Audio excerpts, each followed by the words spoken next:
Hoje iniciaremos a leitura do livro de Êxodo. Nele, você irá conhecer sobre a vida de Moisés, a libertação do Egito, a entrega da lei e a construção do tabernáculo. Essa leitura vai te ajudar a compreender melhor sobre o plano divino de redenção da humanidade. Vamos lá? Êxodo, capítulo 1. São estes, pois, os nomes dos filhos de Israel que entraram com Jacó no Egito, cada um com a sua respectiva família: Rúben, Simeão, Levi e Judá, Issacar, Zebulon e Benjamim, Dan, Naftali, Gade e Asser. Ao todo, os descendentes de Jacó eram 70. José, porém, já estava no Egito. Ora, morreram José, todos os seus irmãos e toda aquela geração. Os israelitas, porém, eram férteis, proliferaram, tornaram-se numerosos e fortaleceram-se muito, tanto que encheram o país. Então subiu ao trono do Egito um novo rei, que nada sabia sobre José. Disse ele ao seu povo: Vejam, o povo israelita é agora numeroso e mais forte que nós. Temos que agir com astúcia para que não se tornem ainda mais numerosos e, no caso de guerra, aliem-se aos nossos inimigos, lutem contra nós e fujam do país. Estabeleceram, pois, sobre eles chefes de trabalhos forçados para oprimir com tarefas pesadas. E assim os israelitas construíram para o faraó as cidades celeiros de Pitom e Ramessés. Todavia, quanto mais eram oprimidos, mais numerosos se tornavam e mais se espalhavam. Por isso, os egípcios passaram a temer os israelitas e os sujeitaram à cruel escravidão. Tornaram-lhes a vida amarga, impondo-lhes a árdua tarefa de preparar o barro e fazer tijolos, e executar todo tipo de trabalho agrícola. Em tudo, os egípcios os sujeitavam à cruel escravidão. O rei do Egito ordenou às parteiras dos hebreus, que se chamavam Sifrá e Puá: quando vocês ajudarem as hebreias a dar à luz, verifiquem se é menino. Se for, matem-no. Se for menina, deixem-na viver. Todavia, as parteiras temeram a Deus e não obedeceram às ordens do rei do Egito. Deixaram viver os meninos. Então o rei do Egito convocou as parteiras e lhes perguntou: Por que vocês fizeram isso? Por que deixaram viver os meninos? Responderam as parteiras ao faraó: As mulheres hebreias não são como as egípcias, são cheias de vigor e dão à luz antes de chegarem às parteiras. Deus foi bondoso com as parteiras, e o povo ia se tornando ainda mais numeroso, cada vez mais forte. Visto que as parteiras temeram a Deus, ele concedeu-lhes que tivessem suas próprias famílias. Por isso, o faraó ordenou a todo o seu povo: Lancem ao Nilo todo menino recém-nascido, mas deixem viver as meninas.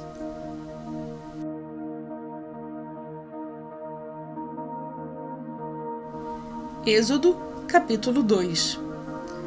Um homem da tribo de Levi casou-se com uma mulher da mesma tribo, e ela engravidou e deu à luz um filho. Vendo que era bonito, o escondeu por 3 meses. Quando já não podia mais escondê-lo, pegou um cesto feito de junco e o vedou com piche e betume. Colocou nele o menino e deixou o cesto entre os juncos, à margem do Nilo. A irmã do menino ficou observando de longe para ver o que lhe aconteceria. A filha do faraó descera ao Nilo para tomar banho. Enquanto isso, as suas servas andavam pela margem do rio. Nisso, viu um cesto entre os juncos e mandou sua criada apanhá-lo. Ao abri-lo, viu um bebê chorando. Ficou com pena dele e disse: Este menino é dos hebreus. Então a irmã do menino aproximou-se e perguntou à filha do faraó: A senhora quer que eu vá chamar uma mulher dos hebreus para amamentar e criar o menino? Quero, respondeu ela. e a moça foi chamar a mãe do menino. Então a filha do faraó disse à mulher: leve este menino e amamente-o para mim, e eu pagarei você por isso. A mulher levou o menino e o amamentou. Tendo o menino crescido, ela o levou à filha do faraó, que o adotou e lhe deu o nome de Moisés, dizendo: porque eu o tirei das águas. Certo dia, sendo Moisés já adulto, foi ao lugar onde estavam seus irmãos hebreus e descobriu como era pesado o trabalho que realizavam. Viu também um egípcio espancar um dos hebreus. Correu olhar por todos os lados e, não vendo ninguém, matou o egípcio e o escondeu na areia. No dia seguinte, saiu e viu 2 hebreus brigando. Então perguntou ao agressor: por que você está espancando seu companheiro? O homem respondeu: quem o nomeou líder e juiz sobre nós? Quer matar-me como matou o egípcio? Moisés teve medo e pensou: com certeza, tudo já foi descoberto. Quando o faraó soube disso, procurou matar Moisés, mas este fugiu e foi morar na terra de Midian. Ali, assentou-se à beira de um poço. Ora, o sacerdote de Midian tinha 7 filhas. Elas foram buscar água para encher os bebedouros e dar de beber ao rebanho de seu pai. Alguns pastores se aproximaram e começaram a expulsá-las dali. Moisés, porém, veio em auxílio delas e deu água ao rebanho. Quando as moças voltaram ao seu pai Reuel, este lhes perguntou: por que voltaram tão cedo hoje? Elas responderam: um egípcio defendeu-nos dos pastores e ainda tirou água do poço para nós e deu de beber ao rebanho. Onde está ele? Perguntou o pai delas. Por que o deixaram lá? Convidem-no para comer conosco. Moisés aceitou e concordou também em morar na casa daquele homem. Este lhe deu por mulher sua filha Zípora. Ela deu à luz a um menino, a quem Moisés deu o nome de Gerson, dizendo: sou imigrante em terra estrangeira. Muito tempo depois, morreu o rei do Egito. Os israelitas gemiam e clamavam debaixo da escravidão, e o seu clamor subiu até Deus. Ouviu Deus o lamento deles e lembrou-se da aliança que fizera com Abraão, Isaque e Jacó. Deus olhou para os israelitas e viu a situação deles.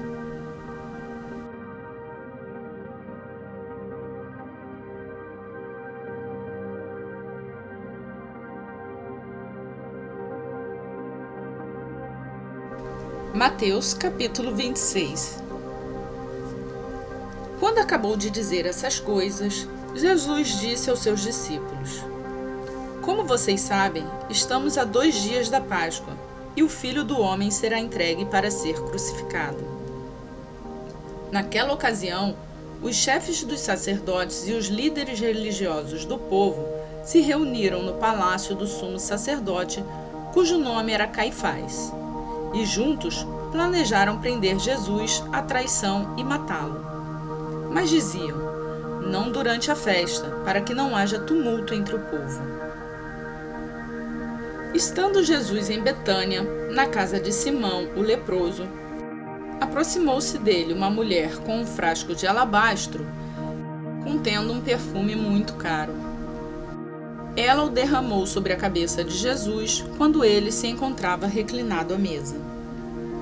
Os discípulos, ao verem isso, ficaram indignados e perguntaram: por que este desperdício? Este perfume poderia ser vendido por alto preço e o dinheiro dado aos pobres. Percebendo isso, Jesus lhes disse: por que vocês estão perturbando esta mulher? Ela praticou uma boa ação para comigo, pois os pobres vocês sempre terão consigo, mas a mim vocês nem sempre terão. Quando derramou este perfume sobre o meu corpo, ela o fez a fim de me preparar para o sepultamento.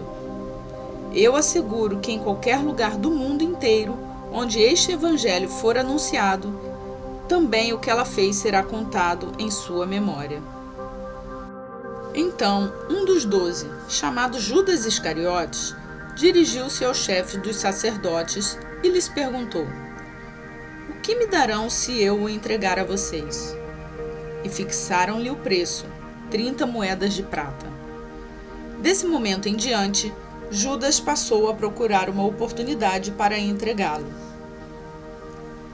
No primeiro dia da festa dos pães sem fermento, os discípulos dirigiram-se a Jesus e lhe perguntaram: Onde queres que preparemos a refeição da Páscoa?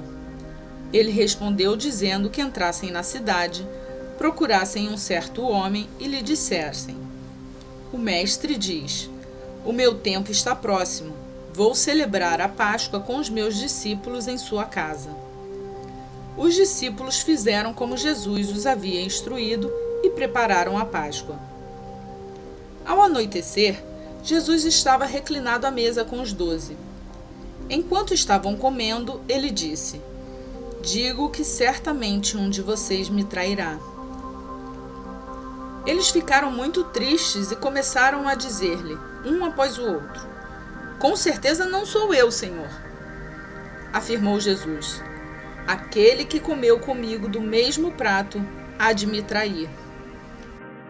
O Filho do Homem vai, como está escrito a seu respeito. Mas ai daquele que trai o Filho do Homem. Melhor lhe seria não haver nascido. Então, Judas, que haveria de traí-lo, disse: Com certeza não sou eu, mestre. Jesus afirmou: Sim, é você. Enquanto comiam, Jesus tomou o pão, deu graças, partiu-o e deu-o aos seus discípulos, dizendo: Tomem e comam, isto é o meu corpo.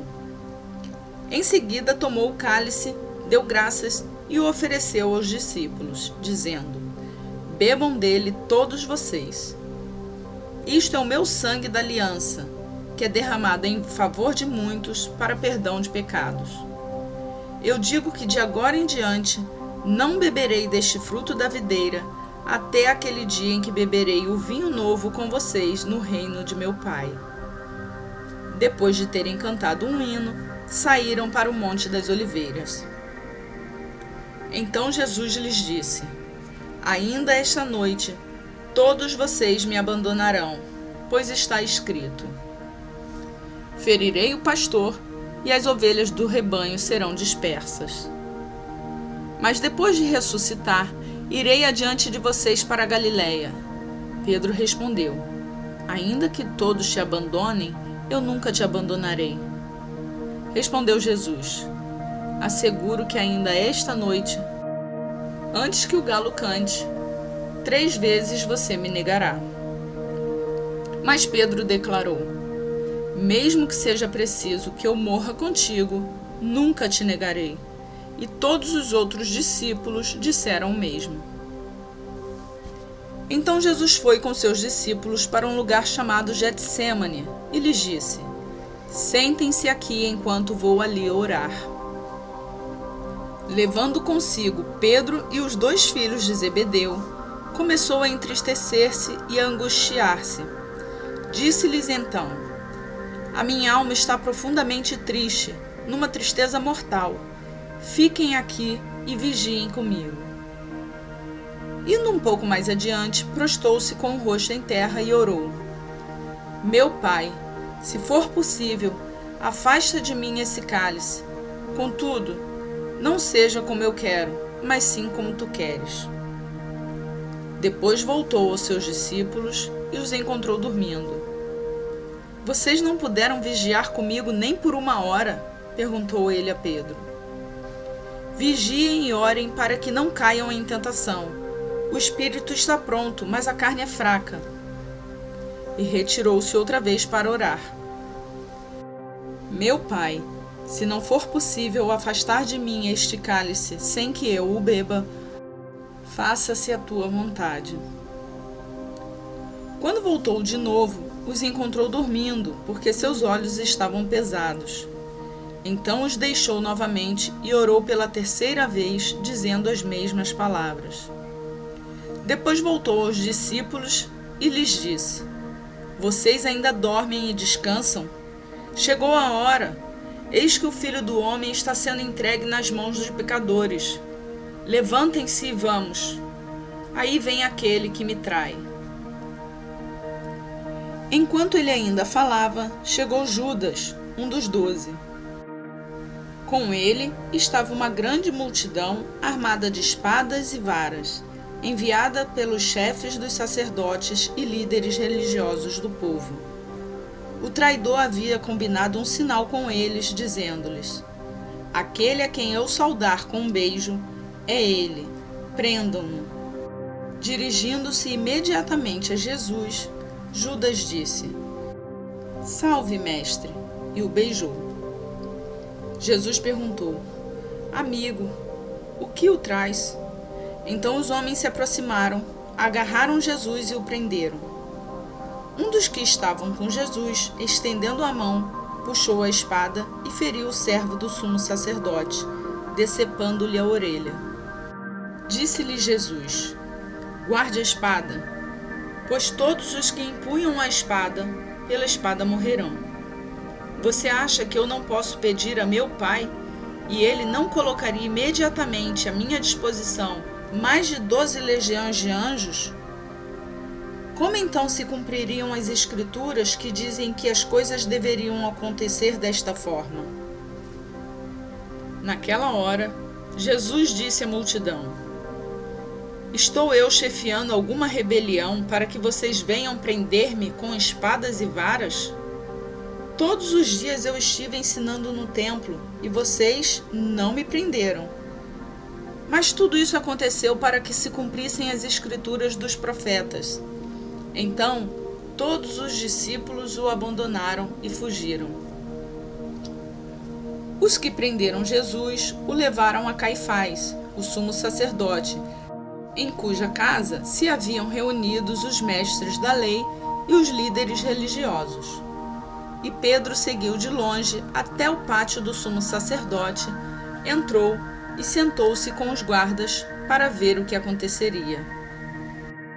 Os chefes dos sumos sacerdotes e todo o sinédrio estavam procurando um depoimento falso contra Jesus, para que pudessem condená-lo à morte. Mas nada encontraram, embora se apresentassem muitas falsas testemunhas. Finalmente se apresentaram duas, que declararam: este homem disse: sou capaz de destruir o santuário de Deus e reconstruí-lo em 3 dias. Então, o sumo sacerdote levantou-se e disse a Jesus: você não vai responder à acusação que estes fazem? Mas Jesus permaneceu em silêncio. O sumo sacerdote lhe disse: exijo que você jure pelo Deus vivo, se você é o Cristo, o Filho de Deus, diga-nos. Tu mesmo disseste, respondeu Jesus.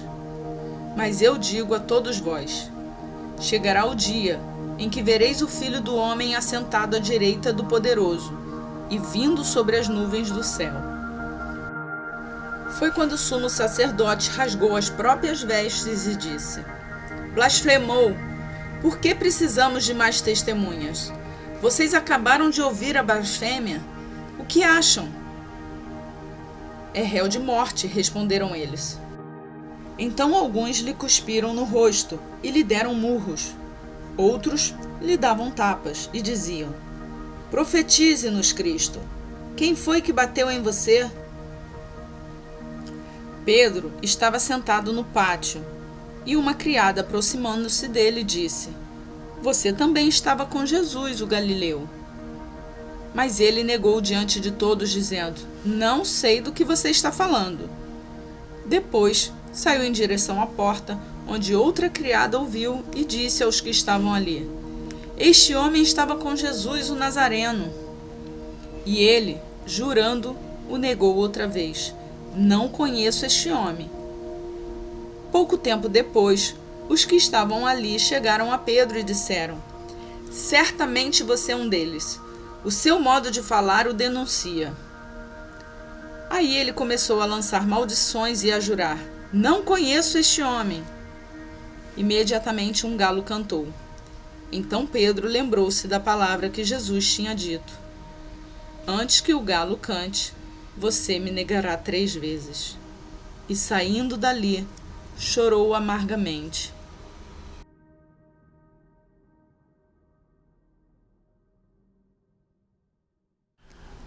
Terminamos hoje o dia 26 do plano de leitura bíblica. Se você gostou desse vídeo, deixa seu like. Nos acompanhe nas redes sociais e aproveita para enviar suas sugestões. Tenha um dia abençoado por Deus e até amanhã, se assim Ele nos permitir.